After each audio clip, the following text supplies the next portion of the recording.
পর্তুগালের অভিবাসন নীতিতে ব্যাপক পরিবর্তন এনেছে দেশটির সরকার। ফলে বিপাকে পড়বেন হাজার হাজার অভিবাসন প্রত্যাশী। প্রবাসী বাংলাদেশিদের মধ্যে তাই নীতিটি নিয়ে দেখা দিয়েছে মিশ্র প্রতিক্রিয়া।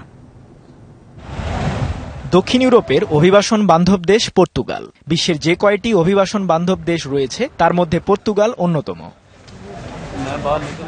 2023 সালের হিসাব অনুযায়ী 1,63,09,726 জনসংখ্যার দেশটির জিডিপি বিশ্বের 39তম।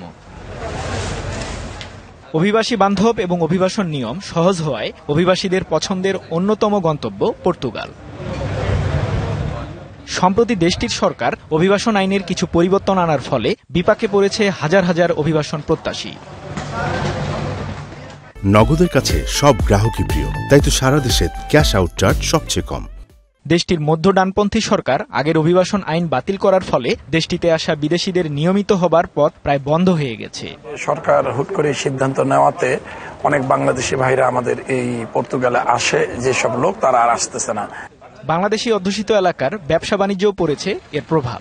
প্রবাসী বাংলাদেশি ব্যবসায়ীরা দ্রুত এই নীতির পরিবর্তন চান। আমরা আশা করছি যে সরকার এইটার বিষয়ে, পর্তুগাল সরকার এটা নিয়ে চিন্তা ভাবনা করছেন। নতুন নীতিমালায় অভিবাসন ইস্যুতে 41টি প্রস্তাব পাশ হওয়ার পর প্রায় 1.5 লক্ষ প্রবাসী বাংলাদেশি শঙ্কিত। তাড়াতাড়ি সেফটিটা করলে আমাদের অনেক ভালো হয়। বিশেষজ্ঞরা জানিয়েছেন এরই মধ্যে যারা বৈধ হওয়ার জন্য অভিবাসন ও ইমিগ্রেশন সংস্থায় সেফ এন্ট্রি করেছেন তাদের আতঙ্কিত হওয়ার কোনো কারণ নেই। এটি টেম্পোরারি বন্ধ করেছে, ভবিষ্যতে ইনশাআল্লাহ এটা করা হবে।